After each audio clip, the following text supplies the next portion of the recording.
All right, Shalom. This is Shalomah from the Great Millstone, Atlanta Church.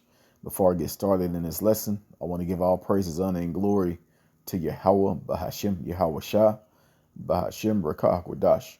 Double honors to my elders and apostles of the Great Millstone. They teach and rule well. Peace, safety, much love, and blessings to the elect of Israel. This is going to be entitled, The Third Woe Cometh Quickly. And this is going to be part one, because there's news coming in daily about the tensions that's going on in Russia and Ukraine. So I'm going to play this video, and this was a message from Putin to United States. Russian President Vladimir Putin telling the West to back off. This comes amid international concern over his troop buildup on the Ukraine border. Here in the U.S., one top military commander says the chances of nuclear war are actually increasing. National security correspondent Jennifer Griffin tells us about it tonight from the Pentagon. Russian President Vladimir Putin issued a stark warning to the U.S. and NATO during his annual State of the Nation address to Parliament. I hope that no one dares to cross the red line in respect to Russia, and we will determine where it is in each specific case. Putin spoke as Russia continues a massive military buildup on the border with Ukraine. New satellite images show dozens of fighter jets lined up on tarmacs in southern Russia and Crimea. Top U.S. military commanders warned that new threats facing the U.S. have them seriously worried for the first time that U.S. adversaries may consider using a nuclear weapon as the, quote, least bad option. The admiral in charge of America's nuclear arsenal says it's the first time in history the U.S. has had to deter two nuclear powers at the same time, Russia and China. I cannot deter with the leftovers of the Cold War forever into the future. That is a 70 eras weapon system that I'm going to have to employ against 2030 level threats. Some Democrats want to scrap one leg of the nuclear triad, the 400 ground-based missiles currently in silos across 3 states. The head of Strategic Command says he needs to replace, not update, those 50-year-old Minuteman III missiles. Democrats don't like the price tag. You know, we're currently spending $44.5 billion a year on that. And I know that Stratcom likes spending that money, but I don't. The U.S. stopped keeping nuclear-capable bombers like these B-52s in Louisiana on 24-hour alert in 1991. But Admiral Richard warns if the U.S. scraps its ground-based missiles, it would have to rely too much on submarine-launched nukes. And under those conditions, I would request to re-alert the bombers. Putin boasted today that Russia will have modernized more than 88% of its nuclear weapons by the end of this year. Admiral Richard says the U.S. hasn't started. Brett? So there you go. There's a threat to U.S. from Russia to basically just back down, but not back down. Don't even, think about starting nothing. Because I want to say all last year and part of this year, Russia has been coming up with these hypersonic nuclear missiles, or hypersonic missiles, that's capable of carrying all type of warheads or nukes or whatever they want to put in them that could hit hypersonic speeds, and basically something that the U.S. can't touch. So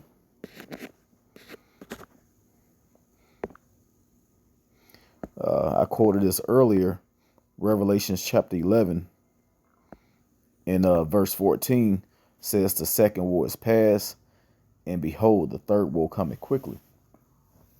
This thing is coming upon us real fast. Before we know it, it's gonna, everything is gonna be in place.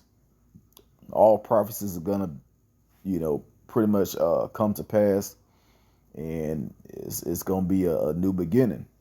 But before that, we have to watch prophecy unfold. And the major prophecy is this Third World War that's going to be the end of all wars. It's a lot of scriptures I want to get. Of course, this is a pretty broad topic, So I'm gonna start off with, and like I said, this is part one. I'm gonna do a bunch of these as as the days go by and more news come in. So I'm gonna start off with Joel chapter 2, and I'm gonna come back to that. Let me go to Joel chapter 3. In verse 9, it says, "Proclaim ye this among the Gentiles, prepare war, wake up the mighty men, let all the men of war draw near, let them come up, beat your plowshares into swords and your pruning hooks into spears, let the weak say that I am strong." And this has already happened. They are already preparing war. They are already, turning their resources into weapons, into nukes. Nuclear energy, putting all their money into making new missiles.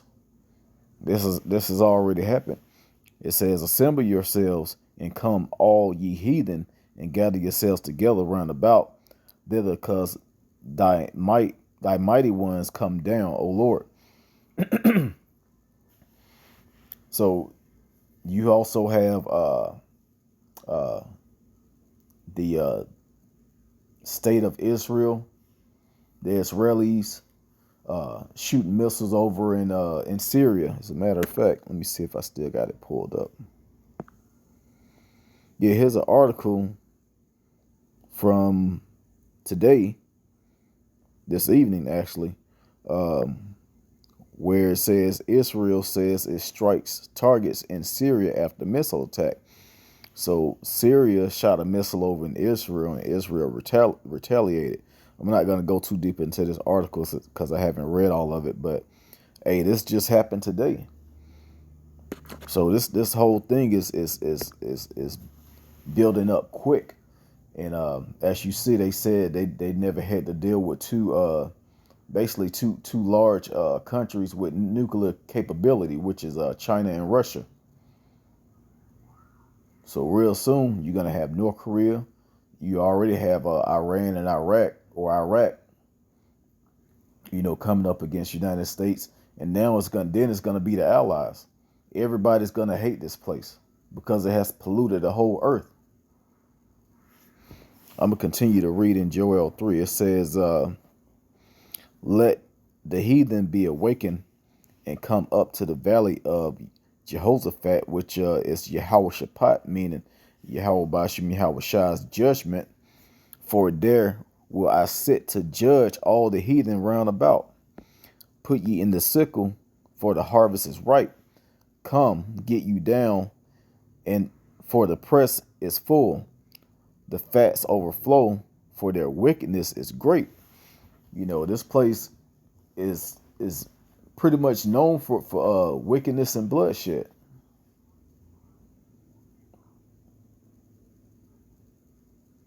And this is the end. This is it.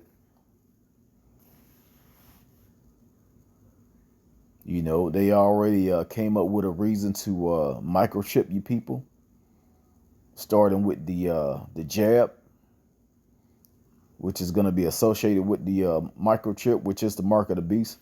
That's already been implemented, and that's not just in the United States. That's worldwide.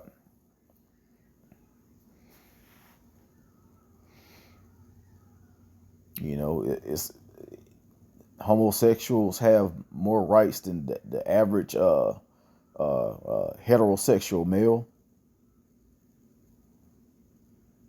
Better jobs, better pay. It's all kind of stuff going on here. And the Lord is fed up with this place. He's been fed up with this place.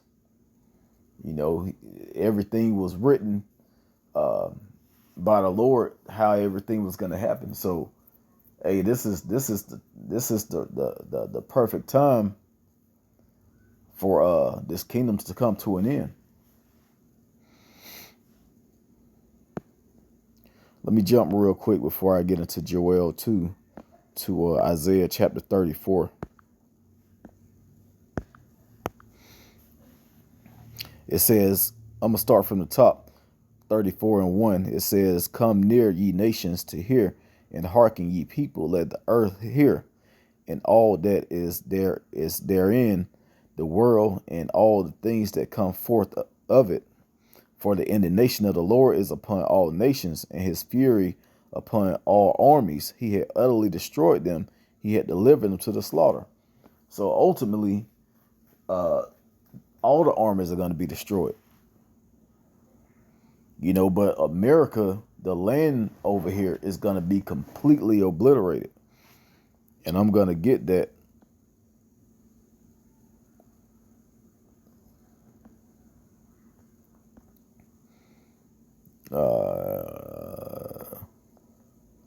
I'm going to go ahead and read 4. It says, and all the hosts of heaven shall be dissolved, and the heavens shall be rolled together as a scroll, and all hosts shall fall down, as the leaf falleth from the vine, and as a fallen fig from the fig tree. It says all the hosts. So all the leaders, the world leaders are gonna come down once this destruction happens. So I mean, who are you gonna have to run your lands? You're not gonna have anyone. The leaders are gonna fall down. The armies are gonna be destroyed. So then that's the perfect time for the men of Israel to take over. And that's how the Lord is setting it up. It says, for my sword shall be bathed in heaven. Behold, it shall come down upon Idumea and upon the people of my curse to judgment. Idumea is just another way of saying Edom. Idawam. Idawam is the Hebrew. Idumea is, I believe, is the Greek way of saying Edom. And Esau Edom is the so-called white man. His nations are going to be destroyed.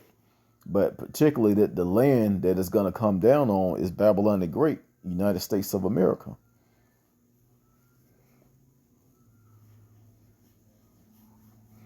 It says, verse 6, the sword of the Lord is filled with blood. It is made fat with the fatness and with the blood of lambs and goats and with the fat of the kidneys of rams. For the Lord had a sacrifice in Bozrah, which is the land of Edom also, and a great slaughter in the land of Idumea. And it's going to be when he say a great slaughter, there's not going to be any life left over here in this place. The righteous are going to be taken up. They're going to be removed before those nuclear missiles hit. The elect that's being sealed, hey, everything is coming to pass really fast. If you borderline into this truth, hey, now is the time to wake up.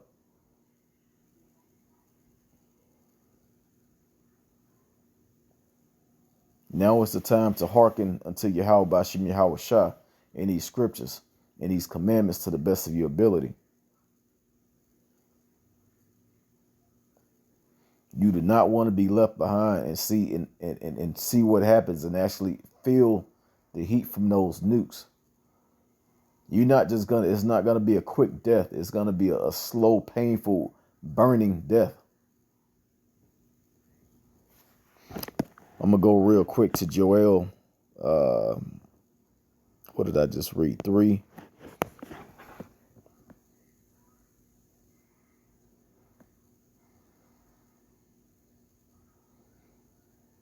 I'm gonna start at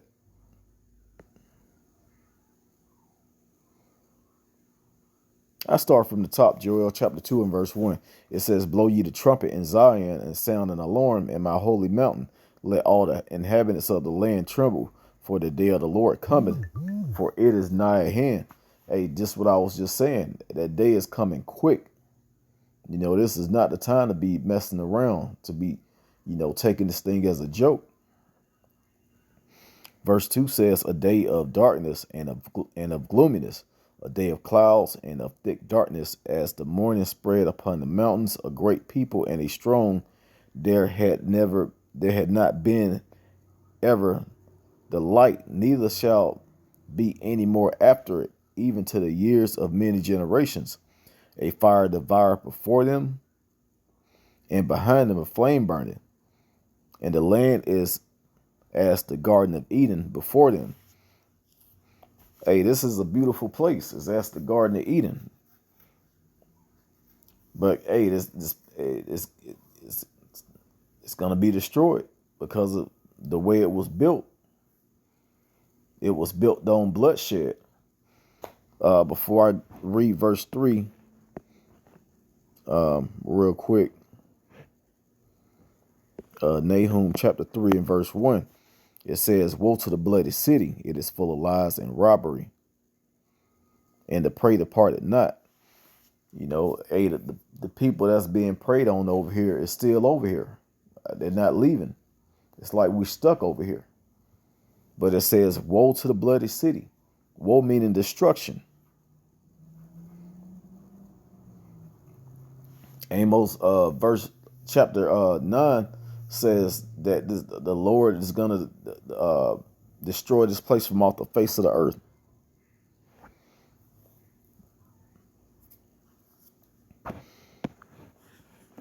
This is the bloody city. Every day you have shootings, you have mass shootings. Not to mention how this place was built, and then the things that they're doing behind the scenes that you don't even see.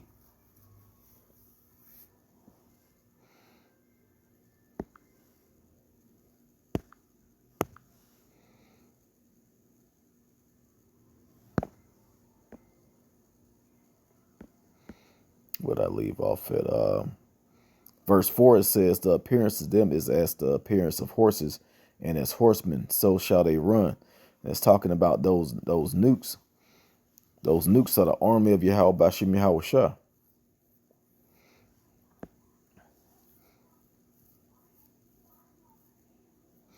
Verse 5 says, "Like the noise of chariots on the top of mountains shall they leap, like the noise of a flame of fire that devoureth the stubble, as a strong people is set in battle array."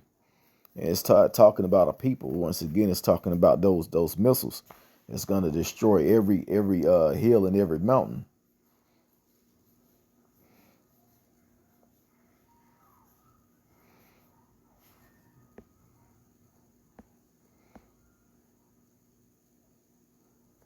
I'm going to skip down to verse 11. It says, "And the Lord shall utter his voice before his army, for his camp is very great, for he is strong that executed his word. For the day of the Lord is great and very terrible. Who can abide it?" No one. If you're not part of the elect, man, hey, woe unto you. These are terrible times we're headed into. You know, like I said, this is going to be part 1 of the third woe coming quickly, because we have never been, of course, every day that goes by, we're a day closer to World War III, but we actually seeing this thing build up. You know, we seeing the Middle East, different countries coming against each other, everybody coming against United States. You know, United States allies are not saying that, well, we got your back if you do this. They're not saying none of that. United States are on their own. So I'm going to go ahead and end it. I pray this was edifying. Once again, giving all praises, honor, and glory to Yahweh Bashim Yahweh Shah, Bashim Rakak Dash. Double honors to my elders and apostles, a great millstone that taught us his truth. Shalom to the elect.